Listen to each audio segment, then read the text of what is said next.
Canadian Prime Minister Justin Trudeau is serving his last term as Canada's leader, but questions remain whether he'll even last till the end of the year. He's gotten a lot of backlash over his response to the COVID-19 pandemic and for trying to tamp down truckers protesting COVID restrictions as part of the Freedom Convoy. As we highlighted in a segment earlier this week, Tulsi Gabbard spoke out against Trudeau's response to protests, calling his government increasingly authoritarian. Here's a bit of that. Let's watch. So here we have the Prime Minister of Canada saying that, yes, we have a highly functioning democracy and people's voices, the Canadian people's voices should be heard and they have the right and freedom to protest. However, if those protests are used to demand change in government policy, then no, that shouldn't be allowed. And about a month ago, we talked to BJ Dichter, spokesperson for the Freedom Convoy. Here's a little of what he had to say.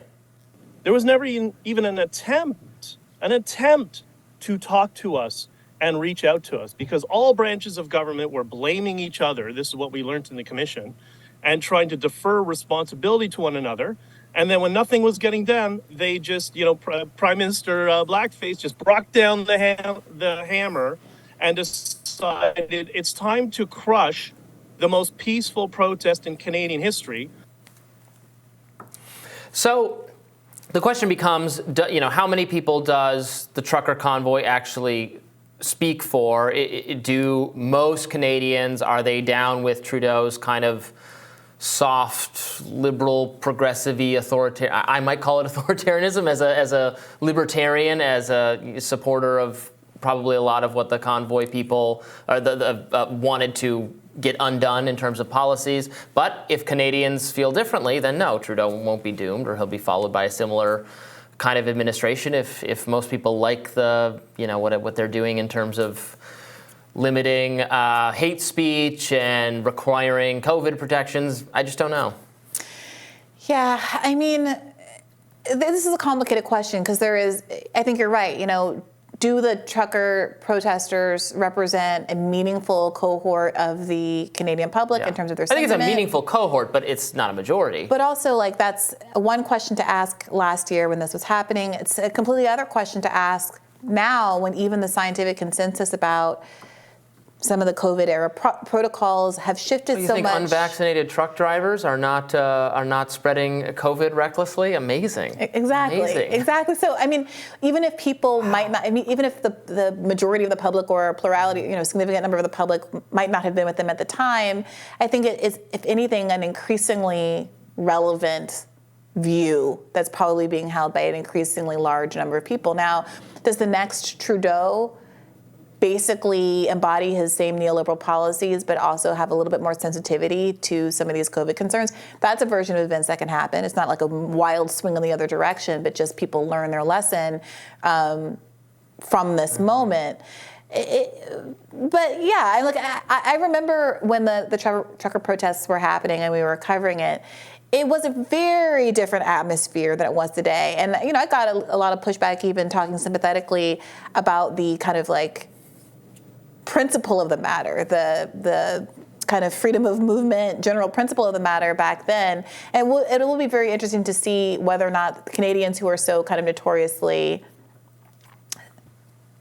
peaceful and reasonable about these kinds of things, polite, will have a political response to this. It is funny. We often portray, or I guess conservatives, the right, more broadly speaking, in the United States, often portray Canada as this liberal dystopia, or this dystopia where liberal policies rule the day. But then you have to, when you actually look at data and studies and things, there are many criteria in which Canada scores as a more free country than the U.S. In fact, on the Heritage Foundation's rankings of economic freedom, this is the Heritage Foundation, this is a conservative think tank, the conservative think tank, they rate Canada as more free than the United States. On what basis? Probably on its trade policies. I guess they have more open markets. They have less protectionism, all that kind of stuff. I feel like their immigration policies are more open. They have more open immigration policies, which, even though many conservatives don't want more open immigration policies ends up, I think, counting as if you have open immigration policies, that's a component of economic freedom. It's good for business. It's always been good for business, which is why I support it.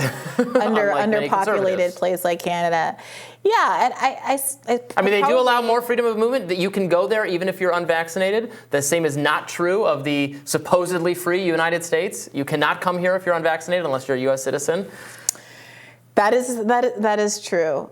Yeah, I mean, look, also, I got to get my pitch in for entrepreneurs, people who want to start their own businesses, people who want to leave their place of employment to try to start something on their own. Not having to worry about healthcare costs associated with their employer is also something that creates a lot of freedom. I thought you were going to say they have which I don't know if this is the case, that they have a less aggressive licensing regime, that it's like easy to start. No, I don't know. I don't know anything about that, but I do know that a number one cause that would also count on this ranking for people starting businesses is having to provide health care for themselves and for their employers. So that's a big bullet to be able to dodge if you're a Canadian. Well, we will have more Rising right after this. Stay tuned.